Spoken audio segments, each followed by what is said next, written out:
Gopalganj police ने 13 सितंबर को रेलकर्मी के घर हुए डकैती कांड का खुलासा करीब 1 महीने बाद कर दिया है, जिसकी सच्चाई जानकर पुलिस वाले भी दंग हैं, क्योंकि जिस शख्स ने डकैती की पूरी पटकथा लिखी थी वो सीआरपीएफ का सस्पेंडेड जवान है और खुद किराए के मकान पर पीड़ित के घर में रहता था। लेकिन उसने नौकरानी के साथ मिलकर वो साजिश रची जो खतरनाक थी।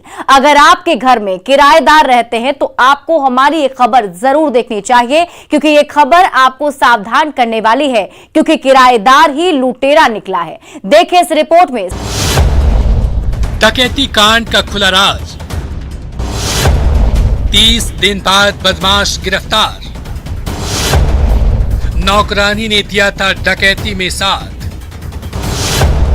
सस्पेंड जवान की साजिश बेनकाब।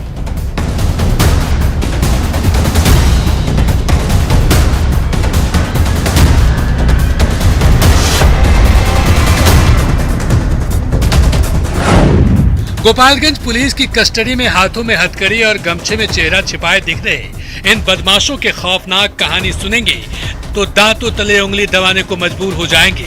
जैसे पुलिस इन 5 की गिरफ्तारी के बाद दंग है, क्योंकि सभी पर डकैती की वारदात को अंजाम देने का आरोप है। 13 सितंबर 2022 को गोपालगंज जिले के नगर थाने के आजाद नगर मोहल्ले में सभी ने एक बड़ी डकैती की वारदात को अंजाम दिया था, जिसके बाद पीड़ित ने नगर थाने पहुंचकर डकैती की वारदात की शिकायत दर्ज कराई थी, जिसे आधार बनाते हुए पुलिस ने तफ्तीश शुरू कर दी। जब पुलिस ने मकान के बाहर लगे सीसीटीवी कैमरे को खंगालना शुरू किया तो कुछ संदिग्ध लोगों की गतिविधियां दिखाई दी। उसके बाद पुलिस ने जांच तेज कर दी और सभी को करीब 1 महीने बाद दबोच ली। हाथों में हथकड़ी लगी है तो होश फाकता है, वरना ये कहीं किसी और बड़ी वारदात को अंजाम दे रहे होते, पुलिस को मुंह चिढ़ा रहे होते।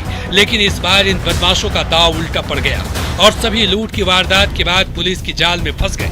पुलिस ने इन गैंग के सरदार को भी गिरफ्तार किया है, जिसकी सच्चाई जानकर पुलिस भी सन्न है, क्योंकि इन बदमाशों के गैंग का संचालन कोई और नहीं बल्कि खाकी की वर्दी पहन चुका सीआरपीएफ का सस्पेंड जवान है, जिसका नाम मोहम्मद असलम है, जो अब पुलिस की गिरफ्त में है।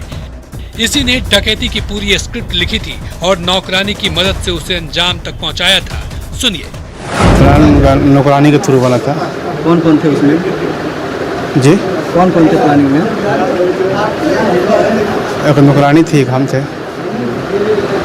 कैसे अंदर घुसे, कहाँ से हथियार मिला था? हथियार मेरे पास नहीं था। अंदर कैसे घुसे थे? प्लान कैसे बनाया? हम अंदर नहीं घुसे थे, हम बाहर थे। बाकी लोग अंदर कैसे घुसे? रेलिंग से घुसा था। सुन लिया आपने। तस्वीरों में दिख रही इसी महिला के साथ मिलकर इसने डकैती की वारदात को अंजाम दिया था, जो आजाद नगर मोहल्ले के रहने वाले पीड़ित रेलकर्मी मोहम्मद सागिर आलम के घर में बतौर नौकरानी का काम करती थी, जिसका नाम अंजुम आरा है। इतना ही नहीं, डकैती की वारदात के बाद ये छलिया बनकर पूरी कहानी भी बताई कि कैसे कैसे बदमाश आए और बंधक बनाकर लूट ले गए।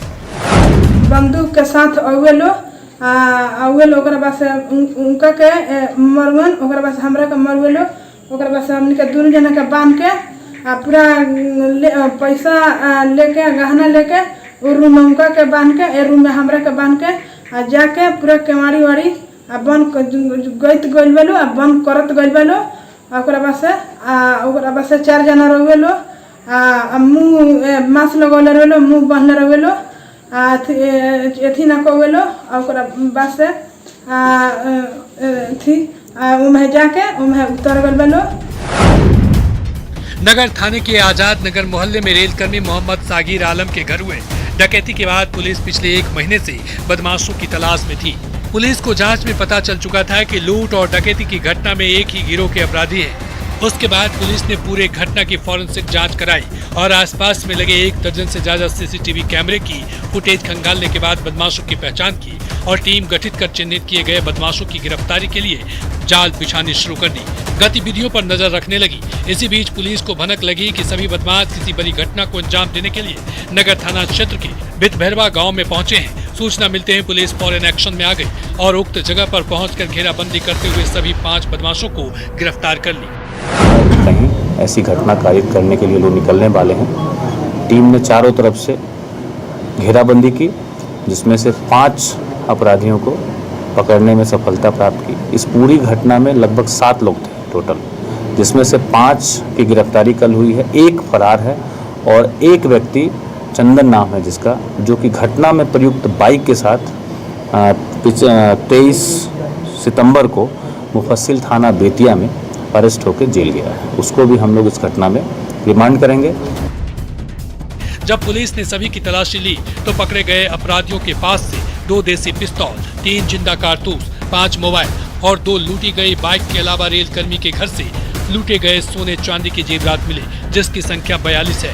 पुलिस वालों की टेबल पर दिख रहे यही वो जेवर है जिसे बदमाशों ने घर में घुसकर परिजनों को बंदूक